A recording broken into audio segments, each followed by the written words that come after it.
ఒక చెట్టు ఉందంట. పరలోకాన్ని పోలినటువంటి ఒక చెట్టు భూమి మీద ఉందంట.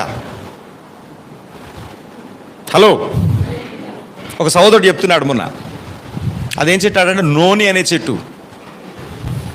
అది 12 నెలలు 12 కాపులు కాస్తూనే ఉంటుందంట. అది అంటే సింబాలిక్గా నోని అనే ఫ్రూట్ ఉంటుంది. నోని అనే ఫ్రూట్, ఆ నోని అనేటువంటి ఫ్రూట్లో నుంచి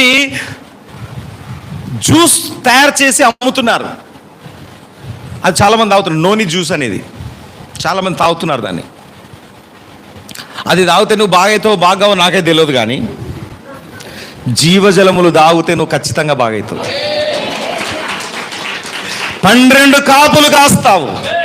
దాని ఆకులు స్వస్థత కొరకు వినియోగపరచబడతాయి. అనగా పరిశుద్ధాత్మ జీవజలములు నిన్ను తాకితే నీవు తప్పకుండా స్వస్థత పొందుతావు. నీలో ఉన్న విష పదార్థాలన్నీ కొట్టివేయబడతాయి.